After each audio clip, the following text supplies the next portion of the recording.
Hörmətli tamaşaçılar, indi biz Tərtərə bağlanırıq. Xüsusi müxbirimiz Vüsal Mətləb səfərlə bağlı son məlumatları çatdırmaq üçün efirimizə qoşulub. Vüsal, söz sizdədir, eşidirik, buyurun.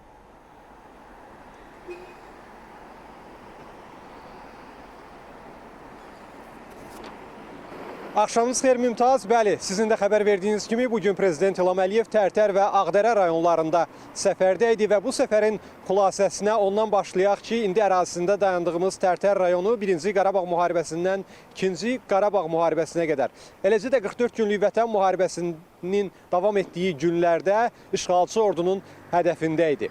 Azərbaycan ordusunun 2-ci Qarabağ müharibəsindəki parlaq qələbəsindən sonra Tərtər də, belə demək mümkünsə, dinclik tapıb, indi rayonun inkişafı üçün yeni dövr başlayır.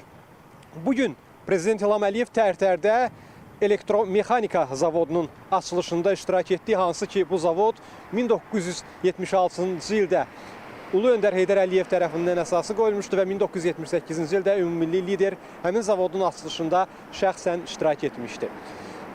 İndiki mərhələdə müasir dövrdə Azərbaycanın silah sənayesi, müdafiə sənayesinə xüsusi diqqət ayırdığı mərhələdə bu zavodun bərpası, fəaliyyətini bərpa etməsi olduqca prioritet istiqamət kimi müəyyən edilmişdi və nəhayət zavodun işə düşməsi Azərbaycanın dediyimiz kimi silah sənayesi, müdafiə sənayesi sayəsində daha bir prioritetin həlli istiqamətində mühüm addımdır. Qeyd eləyək ki, müxtəlif istiqamətlər üzrə silah və sursatların istehsalı ilə məşğul olacaq bu zavod və yeri gəlmişkən Azərbaycan təkcə ötən il ərzində 1,4 milyard manatlıq silah sursat istehsal edib. Bu istehsal təkcə daxili tələbatın ödənilməsinə yox, həm də ixraca yönəldilib. İstehsal edilmiş məhsulların bir hissəsi əgər Azərbaycan Silahlı Qüvvələrinin arsenalında istifadə edilirsə, bir hissəsi də bir sıra ölkələrə ixrac edilib. Təkcə 20, qeyd eləyə bilər ki, 20 ölkəyə Azərbaycan artıq silah ixracını həyata keçirir. Əsas tədbirlər, daha çox sayda tədbir isə Ağdərə rayonunda baş tutdu və qeyd etməliyik ki, Ağdərə rayonunun daha 4 kəndinə böyük qayıdış reallaşdı.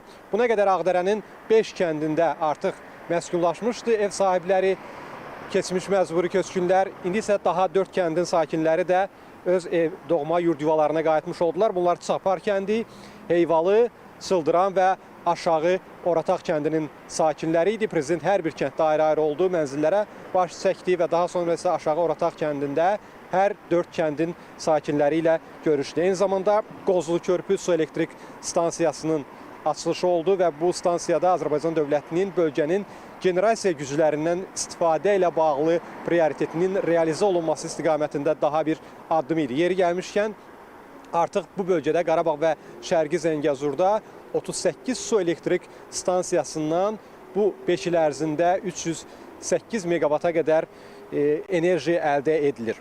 Eyni zamanda Dəmirli Filiz emalı kompleksi artıq Azərbaycan dövlətinin, Azərbaycanın ixtiyarındadır. Qeyd etməliyik ki, işğal dövründə qanunsuz şəkildə işğalçılar bu yataqları istismar eləyiblər və Azərbaycanın məhsullarını dünya bazarlarına qanunsuz şəkildə çıxarıblar. İndiki mərhələdə isə ilk dağ mədən sənayesi kimi bu layihə işə başlayır işğaldan azad olunmuş ərazilərimizdə. Belə, bu səfərdə olduqca mühüm, əlamətdar tədbirlərlə yadda qalır və qeyd etməliyik ki, Qarabağ və Şərqi Zəngəzurun həm bərpa quruculuğu, həm də hissə-hissə qayıdışın, böyük qayıdışın oba-oba, kənd-kənd, şəhər-şəhər reallaşması istiqamətində daha bir tarixi əlamətdar səfər idi bu. Bizim isə hələlik buradan çatdıra biləcəklərimiz bu qədər. Söz yenidən sizdədir.